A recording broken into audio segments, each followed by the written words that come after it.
ومن يبتغ غير الإسلام دينا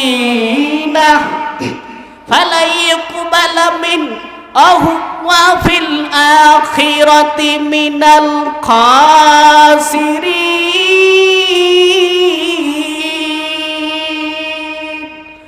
এই কোরআন, এই ইসলাম এমন একটি ধর্ম, এই ধর্ম বাদ দিয়ে অন্য কোনো ধর্ম তালাশ করলে তুমি ক্ষতিগ্রস্তদের অন্তর্ভুক্ত হয়ে যাবে। এখনকার বিজ্ঞান যা গবেষণা করে সব কিছু কোরআন দিয়ে গবেষণা করতেছে। ভাইয়েরা আবার এই কোরআনের বরকত এত পরিমাণ বরকত, যেই মানুষের মধ্যে ঢুকলো সেই মানুষ এত দামি হয়ে গেল। মায়ার নবী আলী রাদিয়াল্লাহু তাআলা আনহুকে প্রশ্ন করলেন, ও আলী, তুমি ইলম চাও না টাকা চাও? আলী রাদিয়াল্লাহু তাআলা আনহু বললেন, মায়ার নবী, আমি ইলম চাই, টাকা চাই না। কারণটা কি? কারণটা কি? আলী বলে, ও মায়ার নবী, আমি তাকায়া তাকায়া দেখেছি ইলম ওয়ালার যত দিন যায় তত আর সম্মান বাড়ে, ইলম বাড়ে, আর টাকাওয়ালার টাকা আজ আছে কাল থাকবে না। এজন্য আমি টাকা চাই না, আমি চাই এলেম। এই এলেমের এত পরিমাণ দাম। এই এলেমকে বন্ধ করো। সকালবেলা এমন কৌশল খাটাইলো, কি কৌশল? কৌশল কি? বেঈমানদের সকালবেলা হয় ফজরের আজান দিছে কিন্ডারগার্টেন, কেজি স্কুল। এই স্কুল সবাই পড়ো, সবাই সকালবেলা মা সন্তানকে ডাকবে, ওঠ যা ফজরের নামাজ পড়তে। না, কোথায়? বিশাল বড় একটা ব্যাগ দিছে, 50টা বই, যা কেজি স্কুলে। এরপরে স্কুলে যায় সে 5টা, জহর নাই, ফজর নাই, কোনো কিছু নাই। আলহামদুলিল্লাহ এখন অনেক স্কুল কলেজে আমাদের কোরআন চালু হচ্ছে, ঠিক কিনা? এটা ভালো দিক, এটা ভালো ব্যাপার।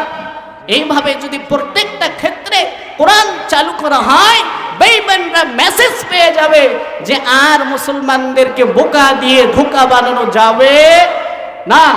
কোন ব্যক্তির ভিতরে কোরআন থাকে, ওই বান্দা কখনো কি করবে না? বাংলাদেশের টাকা পাচার করে ইন্ডিয়ায় পাঠাবে না, ইন্ডিয়ায় কখনো বাড়ি করবে না, গাড়ি করবে না। যেই বান্দার মধ্যে ইলম থাকবে সেই বান্দা কখনো মায়ের সঙ্গে খারাপ ব্যবহার করবে না। যেই বান্দার ভিতরে কোরআন থাকবে বাবাকে মারবে না। এখন বাংলাদেশের কমন একটি দুঃখ, কি দুঃখ? বৃদ্ধা বয়সে অনেক বৃদ্ধা মানুষ বৃদ্ধাশ্রমে যায়। কেন? আপনার সন্তানের ভিতরে কোরআন নাই। যদি কোরআন থাকতো তাহলে আপনাকে আজীবন নয়, কখনোই নয়, আপনার সন্তান আপনাকে বৃদ্ধাশ্রমে পাঠাইতো না। এই কোরআন এত দামি একটা কোরআন, যার ভিতরে থাকবে সেই বান্দা বুঝতে পারবে, যে কোনো পরিস্থিতিতে নিজেকে কন্ট্রোল করার রাখার সুযোগ পাবে। এর মুমিন ভাই, এই জন্য বেঈমানেরা চায় কোরআনটারে বন্ধ করো। পারবি না রে বেঈমান, তুই তোর কপালে লিখে নাও, এই কোরআন কখনোই বন্ধ করা যাবে না। এর নবীর উম্মতের দাল। এ কোরআন থাকার কারণে আবু বকরের দিলে কেমন তামান্না। এক ইহুদি বেঈমান মায়ার নবীকে এসে নালিশ দেয়, ও নবী, আপনার এক সাহাবা একরাম আমার গালে একটা চর মেরেছেন।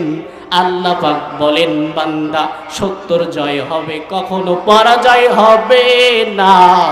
এর মুমিন ভাই, মায়ার নবী বড় টেনশন। মায়ার নবী চিন্তায় পড়ে গেলেন, টেনশনের মধ্যে পড়ে গেলেন। মায়ার নবী চিন্তায় বিভোর। এত বড় সাহস কার হয়েছে? মনে হয় অমর করেছে। অমরের গরম মেজাজ তো মায়ার নবী ভাবলেন এ কাজ মনে হয় অমর করেছে, ডাকো অমরকে। সাহাবা ইকরাম বলে, না না, অমর করে নাই, কে করেছে? মায়ার নবী চিন্তায় পড়ে গেলেন, বিভোর হয়ে গেলেন। এত বড় কাজ তো কখনোই আবু বকর করতে পারে না। হ্যাঁ, আপনার সাহাবী আবু বকর করেছেন, আবু বকরকে ডাকো। আবু বকর সিদ্দিক রাদিয়াল্লাহু তাআলা আনহু লাব্বাইক ইয়া সাদাইক ইয়া রাসূলুল্লাহ। আপনি কি ইহুদির গালে চর মেরেছেন? আবু বকর বললেন, জি পয়গম্বর মেরেছি। কেন? কেন মেরেছো? ইহুদি বেঈমান আমার আল্লাহর গালি দিয়েছে, সহ্য করতে পারি নাই। ইহুদি বেঈমান আমার আল্লাহর গালি দিয়েছে, সহ্য করতে পারি নাই। ইহুদি বেঈমান কত বড় কুত্তা, মায়ার নবীর সামনে দাঁড়াইয়া বলে, কসম আমি আল্লাহর গালি দেই নাই। মায়ার নবী চিন্তায় পড়ে গেলেন, বিভোর হয়ে গেলেন, কি করব? আমি যত কিছুই জানি, এখন জাহিরি বিচার। ও আবু বকর, আপনি চর মেরেছেন, সাক্ষীও দিতে পারলেন না। ইহুদি তো সাক্ষী দিয়েছেন, আপনি যদি সত্যবাদী হতে চান একটু সাক্ষী দেন। মায়ার নবীকে আবু বকর বললেন, ও রাহমাতুল লিল আলামিন, আমার তো কোনো সাক্ষী নাই। ইহুদি বেঈমান মিথ্যা বলেছে, বলে চলবে না, চলবে না। আমি যত কিছুই জানি, এখন জাহিরি বিচার। ও ইহুদি ভাই, আপনি যেহেতু সাক্ষী দিয়েছেন, এখন আপনি যান, আপনার হক আদায় করে নেন। আবু বকরের গালে একটা চর লাগাইয়া দেও। ইহুদি বেঈমান সুযোগ পেয়ে হাতটা বানাইয়া যখন আগায়, আমার মায়ার নবী চিন্তায় বিভোর। আবু বকর তো এমন কাজ কখনোই করতে পারে না, অতএব আমি যা কিছুই জানি, এখন জাহিরি বিচার। আবু বকরকে মারার জন্য ইহুদি বেঈমান লাগাইতেছেন। আল্লাহ পাক রব্বুল আলামিন জিব্রাইলকে বললেন, ও জিব্রাইল, মায়ার নবীকে যাও, একটু সান্ত্বনার বাণী শুনাইয়া দাও। ও মায়ার নবী, আপনি আবু বকরের সত্যতার সাক্ষী চেয়েছেন, আবু বকরের সাক্ষী পান নাই, আবু বকর সত্য। অতএব আপনি যদি আবু বকরের সাক্ষী চান, আমার আল্লাহ হয়েছেন আবু বকরের সাক্ষী। এর মুমিন ভাই, এই দুনিয়ার লাইনে তোমার পিছনে বেঈমানরা লাগবে, এটাই স্বাভাবিক। যেই বান্দা সঠিক পথে থাকবে, তার পেছনে বেঈমান লাগবে। যেই বান্দা হকের পথে থাকবে, এই বান্দার পেছনে কত প্রতিবেশীরাও হিংসা করবে, কিন্তু এই সমস্ত হিংসাকে পাত্তা না দিয়ে এগিয়ে যাও, মুমিনদের জন্য হলো সব থেকে বেটার। এই সমস্ত বেঈমান মুনাফিক জালেমদেরকে পাত্তা দিবেন না, কোনো পাত্তা নাই মুমিনের কাছে। মুমিন সফল হবে, মনে রাখবেন, time and tide wait for none. হ্যাঁ, আপনি কিছুক্ষণ, কিছু দিন, কিছু বছর কষ্টের মধ্যে থাকবেন, কিন্তু দেখবেন আপনার কষ্ট পেরিয়ে গেছে, কারণ সময় কখনোই বসে থাকে না। এই কোরআনকে সিনার মধ্যে ঢোকাও, তাহলে সন্তান তোমার সঙ্গে খারাপ ব্যবহার করবে না। অনেক মা আছে, বাবা আছে, বৃদ্ধ বয়সে কান্না করে হুজুরদের কাছে যায় যে সন্তান খারাপ ব্যবহার করে। কেন আপনার সন্তান খারাপ ব্যবহার করে? কারণ আপনার সন্তানের ভিতরে মাল নেই, মেডিসিন নেই। মাল মেডিসিন হলো আল কোরআন। এই কোরআনের যার ভিতরে ইলম থাকবে, সে কখনো ধ্বংস হবে না, হবে না, হবে না। মায়ের নবীর ওয়াদা। ভাইরা আমার, এ কোরআন কে সিনার মধ্যে লাগাও। অমুমিন ভাই, গৌর গোবিন্দ শাহজালাল রহমাতুল্লাহি আলাই এর বিরুদ্ধে যুদ্ধ ঘোষণা করলেন। শাহজালালের কোনো অস্ত্র নাই, কিন্তু গৌর গোবিন্দ সমস্ত অস্ত্র নিয়ে শাহজালালের ভেতরে ঝাঁপিয়ে পড়লেন বিরুদ্ধে। আল্লাহ পাক রব্বুল আলামিন পরে কিন্তু গৌর গোবিন্দরই কি হয়েছেন? পরাজয় হয়েছেন। এ কোরআন এত দামি একটা কিতাব, ওমরের মধ্যে কোরআনের আগুন লাগলো। ওমর কালেমা পড়ে মুসলমান হয়ে গেলেন। যে ওমর মায়ার নবীকে হত্যা করার জন্য প্রস্তুত, সেই ওমর ঘোষণা দিলেন, ও কাফের বেঈমানেরা, আপনারা যদি মায়ার নবীর কাছে গিয়ে কোনো অযথা কথা বলেন, আল্লাহ সাইজ হয়ে যাবে। আল্লাহর নবী বলেন, এই কোরআনের পাওয়ার কত জানো? এই কোরআনের মুজিজা। ভাইরা আমার, এই কোরআন ছাড়া কোনো নামাজ হবে না, কোনো প্রকারের ইবাদত হবে না, কোরআন যদি সিনার মধ্যে না থাকে। ভাইরা আমার, এই কোরআন সিনার মধ্যে অবশ্যই ঢুকাইতে হবে। এই কোরআন শিক্ষা করা ফরজ আইন। আজকে মুসলমানদের ভিতরে কোরআন নাই, গান শেখে।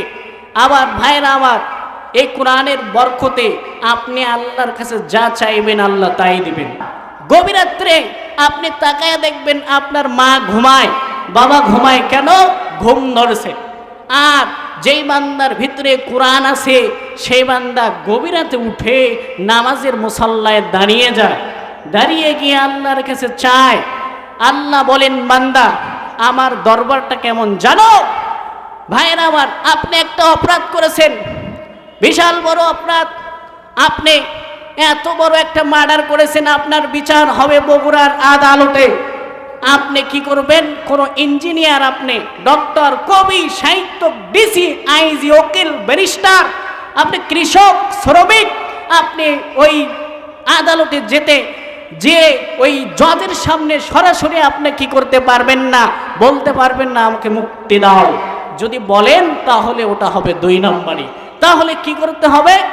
আপনাকে ওই যে কালো এক প্রকার উকিল আছে, কালো পোশাক পরিধান করে, এর মাধ্যমে গিয়ে আপনাকে ওই জজের কাছে গিয়ে বিচারালয়ের আদালতে দায়ের করতে হবে। এরপরে যেটা হুকুম আসবে তার মাধ্যমে আপনি বিচার পেয়ে যাবেন। আর আল্লাহ পাকের কেমন দরবার? আল্লাহ পাকের দরবার কেমন? আল্লাহ পাক রব্বুল আলামিন বলেন, আমার দরবারে উকিল বুঝি না, কবি বুঝি না, সাহিত্যিক বুঝি না, সাংবাদিক বুঝি না, ডিসি সাহেব বুঝি না, আমার কাছে কোনো প্রকারের গরিব বুঝি না, ধনী বুঝি না, কালো বুঝি না, ফর্সা বুঝি না। এরে বান্দা তুমি ফর্সা হয়েছো তাই, এরে বান্দা তুমি গরিব হয়েছো দাম নাই, ও বান্দা তুমি কৃষক শ্রমিক বুঝি না। আমি আল্লাহর দরবারটা এমন একটা দরবার, যেই দরবারে গিয়ে যদি একবার আল্লাহ আল্লাহ বলে ডাক দেও, আমি আল্লাহ তোর ডাকে সাড়া দিয়ে দেব।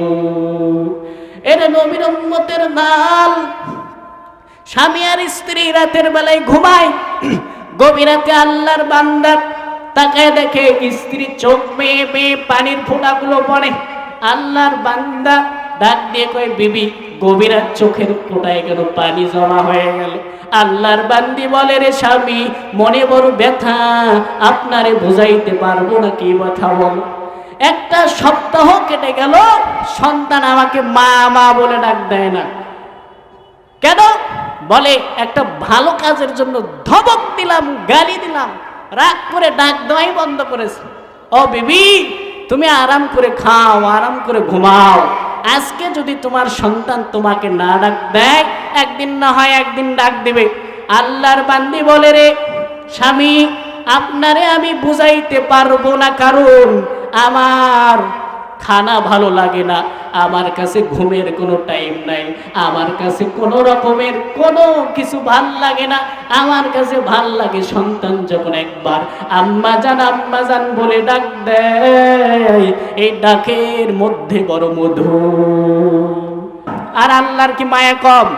ওই মায়ের চেয়ে আল্লাহর মায়া কম নয়, আল্লাহর মায়া অনেক গুণ বেশি। ভাইরা আমার, ওই আল্লাহ এমন একজন রব, আপনি যখন রাতের বেলা ঘুমান, গভীর রাত্রে চুরি করে এসে আপনি ঘুমিয়ে গেছেন, ডাকাতি করে এসে ঘুমিয়ে গেছেন, ছিনতাই করে এসে ঘুমিয়ে গেছেন, আপনি মানুষের নামে অপবাদ দিয়ে এসে ঘুমিয়ে গেছেন, আপনি টাকা চুরি করেছেন, মদ খেয়েছেন, ঘুষ খেয়েছেন, জিনা করেছেন, ব্যভিচার করেছেন, অপরাধ করেছেন, এরপরে আপনার মা ঘুমাইতেছে, বাবা ঘুমাইতেছে, ভাই ঘুমাইতেছে, আর আল্লাহ এসে আপনারে ডাকে, ও গোলাম ওঠ, আর ঘুমাস না, কত পরিমাণ অপরাধ করেছে একটু বল, একটু চা, আমি আল্লাহ তোরে ক্ষমা করে দেব। ভাইরা আমার, বুঝলেন? কিছু বুঝলেন? কেমন রব তিনি বলেন। আপনি গুনাহের কাজ করে ঘুমান, আপনার কোনো টেনশন নাই, আর আল্লাহ তাআলা আপনাকে এসে বলতেছেন, ওঠ চা, আমি আল্লাহ তোকে দিয়ে দেব। এরপরে অনেকে চান না, হ্যাঁ সমস্যা নাই, 1 দিন 2 দিন 3 দিন, প্রত্যেক দিন প্রথম আসমানে এসে আপনাকে ডাকে আপনার রব, আর আপনি নাক টেনে ঘুমান। ভাইরা আমার, এখানেই শুধু শেষ না, এখানেই কি শেষ না। আল্লাহ পাক রব্বুল আলামিন বলেন, বান্দা রাত 12টার পরে, যখন রাত 12টা পের হয়ে যায়, তুমি ওঠো, 2 রাকাত ওযু করে নামাজ পড়ো, আমি আল্লাহর কাছে চাও, আমি আল্লাহ বলি, তুই বান্দা চাওয়ার সাথে সাথে আমি আল্লাহ দিয়ে দেই। এমন কোনো গুনাহ নাই ক্ষমা করে না আল্লাহ পাক রব্বুল আলামিন। আল্লাহ পাক রব্বুল আলামিন এমন একজন রব, সারা দুনিয়াতে আল্লাহ পাক সৃষ্টি করেছেন, সারা দুনিয়াটাকে সৃষ্টি করেছেন।